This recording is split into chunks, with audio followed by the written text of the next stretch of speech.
നമസ്കാരം. ഞാനെന്നുള്ളത് തിരുവനന്തപുരത്ത് വട്ടവളയിലാണ്. ഇവിടെ നമ്മുടെ എൻ്റെ നഗരം ഹരിതനഗരം എന്നുള്ള മാതൃഭൂമിയും സ്വർണ്ണവാളും ചേർന്ന മത്സരത്തിന്റെ ഭാഗമായിട്ട് ഫീൽഡ് വിസിറ്റിന് വന്നതാണ്. ഇവിടുത്തെ അസോസിയേഷൻ ക്ഷണിക്കുന്നുണ്ട്. അവർ പറഞ്ഞത് ഒരുപാട് വീടുകളിൽ ടെറസ് ഫാമിംഗ് ചെയ്യുന്നുണ്ട്, നമ്മുടെ മുട്ടപ്പാവ് കൃഷി നിങ്ങളൊന്ന് കാണണം. അവർ ഓൾറെഡി രജിസ്റ്റർ ചെയ്തിട്ടുള്ളതാണ്. അങ്ങനെ വന്നവർ പറഞ്ഞത് വളരെ കറക്റ്റാണ്. വളരെ നന്നായിട്ട് ചെയ്യുന്ന ഒരു അസോസിയേഷനാണ്. അവരുടെ ഭാഗത്തുള്ള പ്രവർത്തനങ്ങൾ വളരെ മികച്ചതാണ്. നമ്മളവിടെ എത്തുമ്പോൾ ഏകദേശം 47ഓളം വീടുകളിൽ മുട്ടപ്പാവ് കൃഷി ചെയ്യുന്നുണ്ട്. എനിക്ക് അവിടെ കണ്ടപ്പോൾ ഒരു കാര്യം മനസ്സിലായി. ഒരു ടെറസും അല്പം മനസ്സും ഉണ്ടെങ്കിൽ നമ്മുടെ വീട്ടിലേക്ക് ആവശ്യമുള്ള പച്ചക്കറി കിട്ടും. അതിൽ ഞങ്ങൾ പോകുമ്പം വളരെ അത്ഭുതകരമായി തോന്നിയ ഒരു വീട് ടെക്നോ പാർക്ക് ഉദ്യോഗസ്ഥനായ ജിജീഷ് ചന്ദ്രന്റെ വീടാണ്. ആ വീട്ടിലെ വിശേഷം നിങ്ങളത് കാണിക്കാം. നമുക്ക് കണ്ട് മനസ്സിലാക്കാനുള്ള ഒരുപാട് കാര്യങ്ങൾ ആ വീടിന്റെ ടെറസിൽ അവർ ചെയ്തിട്ടുണ്ട്. ഒരു പുതിയ ലോകം തന്നെ ആ ടെറസിന്റെ മൂലം സൃഷ്ടിച്ചിട്ടുണ്ട്. നമുക്കൊന്ന് കാണാം.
ആണ്. എൻ്റെ വീട് ശരിക്കും തിരുമലയാണ്. എൻ്റെ ഹസ്ബൻഡ് വീടാണ് വട്ടവട. 13 വർഷത്തോളമായി ഇവിടെ കൃഷി ടെറസിൽ ഈ ഒരു രീതിയിലൊരു പച്ചക്കറിയൊക്കെ നട്ടു തുടങ്ങിയിട്ട്. എൻ്റെ കല്യാണം കഴിഞ്ഞ് വന്ന ആ സമയം തൊട്ട് തന്നെ ഹസ്ബൻഡിനും ഹസ്ബൻഡിൻ്റെ അമ്മയ്ക്കും എല്ലാം ചെടികളോടൊക്കെ ഇഷ്ടമുള്ള താല്പര്യമുള്ള ആൾക്കാരായിരുന്നു. അതുകൊണ്ട് തന്നെ ടെറസ് ഗാർഡൻ ഇല്ലായിരുന്നു, പക്ഷേ ഫ്ലവറിങ് പ്ലാന്റ്സും പുറത്ത് ഗാർഡനും ഒക്കെ ഒത്തിരി ചെടികളോട് ഇഷ്ടമുള്ള ഫാമിലി ആയിരുന്നു. അതുകൊണ്ട് തന്നെ ടെറസിൽ ചെടികളോടും താല്പര്യം ഉണ്ടായിരുന്നു. അപ്പോൾ എൻ്റെ അച്ഛനാണ് ഫസ്റ്റ് എനിക്ക് 25 ഗ്രോ ബാഗുകൾ അച്ഛൻ ഇങ്ങനെ കൊണ്ടുവച്ച് തന്നായിരുന്നു. അപ്പോൾ ആ സമയത്ത് തന്നെ അച്ഛൻ ചെടി നട്ടാണ് എനിക്ക് പരിചയമുണ്ടായത്. അത് നമ്മളത് ശ്രദ്ധിച്ചില്ല. കുറച്ച് വളമൊക്കെ ഇട്ട് കൊടുത്തു, വളരെ ചെറിയ രീതിയിലൊക്കെ ഒരു പരിചരണം കൊടുത്തു. അപ്പോൾ അതേ സംഭവം നമ്മളൊന്ന് അച്ഛൻ്റെ വീട്ടിലൊരു മാസം കഴിഞ്ഞ് പോയി നോക്കിയപ്പോൾ നല്ല രീതിയിൽ അത് നല്ല ഫ്ലറിഷായി വളർന്നും നിൽക്കുന്നതാണ് കാണാൻ കഴിഞ്ഞത്. അപ്പോൾ നമുക്ക് തോന്നി നമ്മൾ കുറച്ചും കൂടി ശ്രദ്ധിക്കണം, കുറച്ചും കൂടി വളമൊക്കെ ഇട്ട് കൊടുക്കണം എന്ന് കരുതി. അങ്ങനെ നമ്മൾ കുറച്ചും കൂടി നല്ല രീതിയിൽ അതിനെ ഒന്ന് പരിപാലിക്കാൻ തുടങ്ങി. 25 ഗ്രോ ബാഗ് തുടങ്ങാൻ കാരണം അച്ഛൻ തന്നെയാണ് നട്ടുപിടിപ്പിക്കാനുള്ളൊരു എൻകറേജ്മെൻറ്റ് തന്നത്. അപ്പോൾ അവിടുത്തെ ഒരു ചെടിയുടെ പരിചരണം കണ്ടപ്പോൾ നമുക്കും ഒരു മോട്ടിവേഷൻ തോന്നി, അതിനേക്കാളും നന്നായിട്ട് ചെയ്യണമെന്ന് തോന്നി. പിന്നെ 25 എന്നുള്ള നമ്മൾ 50 ആക്കി, 50-ൽ നിന്ന് 100 ആക്കി. അങ്ങനെ ഇപ്പോൾ ഇത്രയധികം ഗ്രോ ബാഗ്സ് നടത്തിയാണ് പിന്നീട്. പിന്നെ ഇത്രയും ഭംഗിയാക്കാൻ ഇലാബറേറ്റ് ചെയ്യാനും കാരണം കൊറോണ തന്നെയാണ്. കൊറോണ സമയത്താണ് നമ്മളൊരു റൂഫ് ചെയ്യാമെന്ന് തീരുമാനിച്ചു. കാരണം ടെറസിലാണല്ലോ ആ സമയത്ത് എല്ലാവരും വീട്ടിലായതുകൊണ്ട് ടെറസിലെല്ലാം ഏറ്റവും കൂടുതൽ സമയം സ്പെൻഡ് ചെയ്യുന്നുണ്ട്. ടെറസിൽ വന്ന് സമയം ചിലവഴിക്കാമെന്ന് കരുതി അങ്ങനെ റൂഫ് ചെയ്യുകയുണ്ടായി. ആ സമയത്ത് നമ്മളിവിടെ മുഴുവൻ തറയിൽ ഗ്രോ ബാഗ്സിലാണ് ഈ ചെടികളെല്ലാം വെച്ചിരുന്നത്. ആ സമയത്ത് ഗ്രോ ബാഗ് വെച്ച സമയത്ത് ഒരു കല്ലിൽ നോർമലി വെച്ചേക്കുമായിരുന്നു. അപ്പോൾ ഈ റൂഫ് ചെയ്ത സമയത്ത് നമ്മൾ ആ റൂഫ് ചെയ്ത ആളോട് ഇവിടെ ഒരു സ്റ്റാൻഡും കൂടി ചെയ്യാൻ പറഞ്ഞായിരുന്നു. അങ്ങനെ അവരെ കൊണ്ട് ആ റൂഫ് ചെയ്തപ്പോൾ തന്നെ കുറച്ച് സ്റ്റാൻഡും കൂടി ഉണ്ടാക്കിപ്പിച്ച് സ്റ്റാൻഡിൽ നമ്മൾ ചെടികൾ ഗ്രോ ബാഗ്സ് വെക്കണമെന്ന ആശയത്തിൽ സ്റ്റാൻഡ് നിർമ്മിച്ചു. ഈ റൂഫ് ചെയ്യുമ്പോൾ തന്നെ അക്കൂട്ടത്തിൽ അച്ഛൻ തന്നെയാണ് എനിക്ക് കുറച്ച് ബക്കറ്റൊക്കെ സംഘടിപ്പിച്ചിട്ടുണ്ട്. അപ്പോൾ എല്ലാ പെയിൻറ്റ് ബക്കറ്റും വെറുതെ വയ്ക്കുന്നതിന് പകരം ഒന്ന് പെയിൻ്റ് അടിച്ച് ഭംഗിയാക്കി വെക്കാമെന്ന് കരുതി. അങ്ങനെ പെയിൻ്റ് അടിച്ച് നമ്മൾ കുറച്ചുകൂടി ഭംഗിയാക്കി ബക്കറ്റിലാക്കി വെക്കാൻ തുടങ്ങി. പിന്നെ തറയ്ക്കൊരു പ്രശ്നവും വരാതിരിക്കാൻ നമ്മൾ ഡാം പ്രൂഫ് എന്ന പെയിൻറ്റ് അടിച്ചായിരുന്നു. അങ്ങനെ അതുവരെ ചെയ്ത് കുറച്ച് ചെടികൾ പകുതി ഭാഗം പച്ചക്കറിയും പകുതി ഭാഗം മരങ്ങളും എന്ന രീതിയിലാണ് നമ്മൾ ഈ കൺസെപ്റ്റ് ചെയ്തിരിക്കുന്നത്. ഒരു എക്കോ സിസ്റ്റം എന്ന രീതിയിൽ. പിന്നെ കുറച്ച് ഹസ്ബൻഡിന് കിളികളോടും മീനോടൊക്കെ വലിയ ഇഷ്ടമാണ്. അപ്പോൾ അങ്ങനെ കുറച്ച് ബേഡ്സിൻ്റെ കൂടൊക്കെ മേലെ കൊണ്ട് സെറ്റ് ചെയ്ത് വെച്ചു. പിന്നെ നമ്മൾ അകത്ത് ചെയ്യാൻ കാരണം പകുതി കുറച്ച് ഇൻഡോർ പ്ലാന്റ്സ് നമുക്ക് ഓൾറെഡി ഉണ്ടായിരുന്നു. അതെല്ലാം നമ്മൾ അകത്ത് ആഡ് ചെയ്തു. അകത്ത് ഇങ്ങനെ കുറച്ച് സെറ്റ് ചെയ്ത് വെച്ചു. അപ്പോൾ അകത്ത് ഇങ്ങനെ ഈ രീതിയിൽ സെറ്റ് ചെയ്ത് വെച്ച് കഴിഞ്ഞപ്പോൾ പിന്നെ സ്വാഭാവികമായും ഇവിടെ തന്നെ ഇരിക്കാൻ ഒരു ഭംഗി തോന്നി. ഹസ്ബൻഡ് പിന്നെ ഈ ഫിഷ് ടാങ്കെല്ലാം കൊണ്ട് ഇവിടെ വെച്ചു. കൂട്ടത്തിൽ അദ്ദേഹം തന്നെയാണ് ഈ ഒരു ഫൗണ്ടൈൻ ഒക്കെ ഉണ്ടല്ലോ സ്റ്റിക്കർ ഒട്ടിക്കാന്ന് പറഞ്ഞു. സ്റ്റിക്കറൊക്കെ ഒട്ടിച്ചു. പിന്നെ ഗ്രീൻ മാറ്റൊക്കെ വിരിച്ച് കുറച്ച് കസേരയെല്ലാം ഇട്ട് ഇവിടെ കുറച്ച് മനോഹരമാക്കി. അങ്ങനെ ഇവിടെ ഒരു നല്ലൊരു ഗാർഡൻ സെറ്റപ്പാക്കി. ഓരോ ദിവസവും ഓരോ ഇമ്പ്രൂവ്മെൻ്റ് എന്ന നിലയിൽ നമ്മൾ ഓരോന്നും പഴയ പ്രോഡക്റ്റിനെ കൊണ്ടാണ് റീയൂസ് ചെയ്താണ് ഇത് ഇത്രയും ഭംഗിയാക്കിയത്. ഇത് ഹസ്ബൻഡാണ് ചെയ്തിരിക്കുന്നത്. ഇതൊരു ഫ്രൂട്ട് ബാസ്ക്കറ്റാണ്. അതിനെ പെയിൻ്റൊക്കെ അടിച്ച് മനോഹരമാക്കി വെച്ചിട്ടുണ്ട്. പിന്നെ ഈ ബുദ്ധനൊക്കെ പെയിൻ്റ് അടിച്ച് അദ്ദേഹമാണ് പെയിൻ്റൊക്കെ അടിച്ച് ഭംഗിയാക്കി വെച്ചിരിക്കുന്നത്. ഈ വാട്ടർ ഫൗണ്ടും മീൻകുളമൊക്കെ ആക്കി. ഇത് ആനമുന്തിരി. ആനമുന്തിരി ഉണ്ടായിരിക്കൊണ്ട് ആനമുന്തിരി. ഇത് മാവാണ്. മാവ് ഇത് പൂത്തിട്ടില്ല, പൂക്കാൻ തുടങ്ങുകയേ ഉള്ളൂ. ഈ വലുപ്പമായിട്ടുണ്ട്. ഇത് അനാറ് മാതളം. നിറയെ പൂക്കൾ വന്നിട്ടുണ്ട്.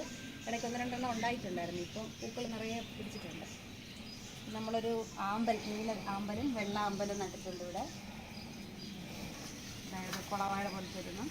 പിന്നെ ഇതൊരു ആമ്പൽ താമര. ഇതാണ് താമര.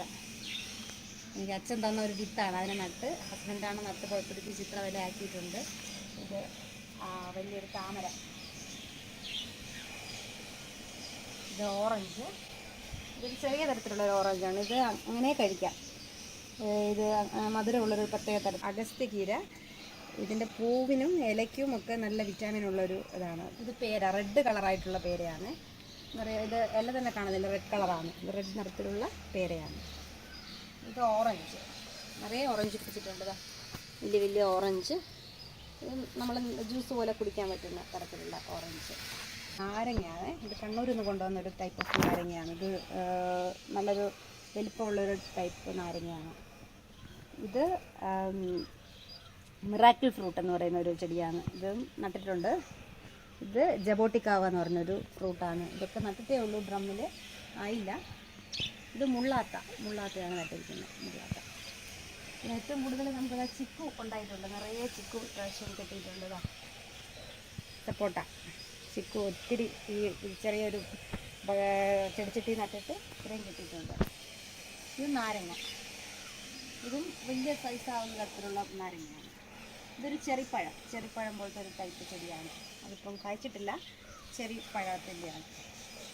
ഇതൊരു ബെയർ ആപ്പിൾ എന്ന് പറയുന്ന ഒരു ഫ്രൂട്ടാണ്. ബെയർ ആപ്പിൾ ഗ്രീൻ കളറാണ്. നിറയെ കായ്ക്കും, നല്ല ടേസ്റ്റാണ് കഴിക്കാൻ. ഗ്രീൻ കളറിൽ തന്നെ കഴിക്കാൻ പറ്റും. ഇത് പേരയ്ക്ക, ഗ്രീൻ കളർ. നമ്മൾ നേരത്തെ റെഡ് കണ്ടു, ഇത് ഗ്രീൻ കളറാണ്, നോർമൽ പച്ച കളറ്, നല്ല ഫ്രൂട്ടാണ്. ഇത് കത്തിരിക്കാണ്. കത്തിരിക്ക ഒരുപാട് നട്ടിട്ടുണ്ട്. കത്തിരിക്ക, വഴുതനങ്ങ, ഇതെല്ലാം വഴുതനങ്ങ, കത്തിരിക്ക. ഇത് ചുമപ്പ് കളർ വെണ്ടയ്ക്കയാണ്, ചുവപ്പ് വെണ്ടയ്ക്ക. ഇത് കത്തിരി, നിറയെ പിടിച്ചിട്ടുണ്ട് കത്തിരി. ഇത് ചുമന്ന വെണ്ടയ്ക്ക. ഇത് തക്കാളി,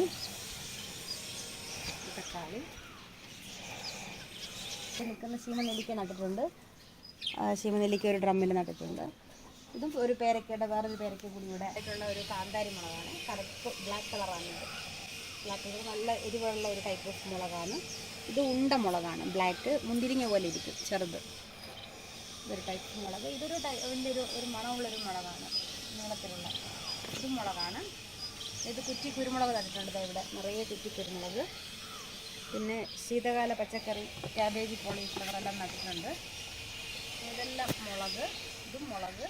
ഇത് സാലഡ് വെള്ളരി, ഇതാ പേപ്പറിലാക്കി വെച്ചിട്ടുണ്ട്. സാലഡ് വെള്ളരി പടർത്തി വിടാനായിട്ട് സലാഡ് വെള്ളരി. ഇത് വെണ്ട. ഇത് ഇറച്ചിപ്പയറെന്ന് പറയും. ഇതാണ് ഇറച്ചിപ്പയർ, അത് നട്ടിട്ടുണ്ട്.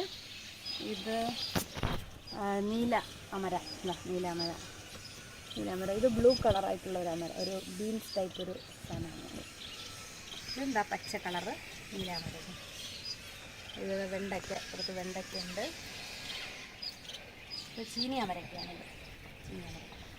ഇത് കറിവേപ്പില, വീട്ടിലാവശ്യത്തിനുള്ള കറിവേപ്പില എടുക്കാനുള്ള കറിവേപ്പില. അത്യാവശ്യം ചീര.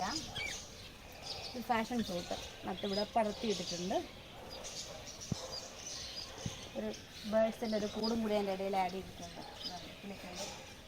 ഇത് വാളരിപ്പയർ, ഇതാണ് വാളരിപ്പയർ നട്ടിട്ടുണ്ട്. ഇതിപ്പോൾ സീസൺ ആയിട്ടില്ല, ഏപ്രിൽ മെയിലൊക്കെയാണ് ഇതുണ്ടാവുക. Dragon fruit. ഇത് ഗ്രൗണ്ട് നട്ടാണ്, ഗ്രൗണ്ട് നട്ട്. ഇത് മധുരക്കിഴങ്ങെന്ന് പറയും, മധുരക്കിഴങ്ങ് നട്ടിട്ടുണ്ട്. ഇത് ഗോവയ്ക്ക നട്ടിട്ടുണ്ട്, അത് നിറയെ ഉണ്ടായിട്ടുണ്ട്. പിന്നെ ഇവിടെ ഒരു ഡ്രാഗൺ ഫ്രൂട്ട് നട്ടിട്ടുണ്ട്. ഇതും വയലറ്റ് കളറായിട്ടുള്ളൊരു ബീൻസ് ടൈപ്പ് ഒരു ചെടിയാണ്, അമരമൽക്ക്. ഇതും ഒരു ഗ്രീൻ കളർ അമരയാണ്. ഇത് വാളരിപ്പയർ. ഇത് ഇതിലൂടെ കുറച്ച് വലിപ്പം വരും. ഇതാണ് വാളരിപ്പയർ.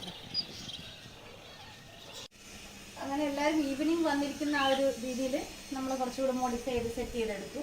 പിന്നെ ഈ ഒരു സൈഡ് നമ്മൾ പകുതി പോർഷൻ കട്ട് ചെയ്തിട്ട് ഒരു ഫുഡ് ഐറ്റംസും ഒരു ബാർബിക്യൂ ചിക്കനൊക്കെ ചൂടാനും അങ്ങനെ ഒരു സ്റ്റൈല് സെറ്റ് ചെയ്തുകൂടെ എടുത്തു. പിന്നെ ഇവിടെ നമ്മൾ ഒരു പാർട്ടി കൂടാനും പിന്നെ കുറച്ച് ഇൻഡോർ പ്ലാന്റ്സ് ഒക്കെ ഇവിടെ വെച്ച് ഭംഗിയാക്കി സെറ്റ് ചെയ്തെടുത്തു. ഇതെല്ലാം കൊറോണയ്ക്ക് ശേഷമാണ് നമ്മൾ ഇത്രയും മോഡിഫൈ ചെയ്തത്.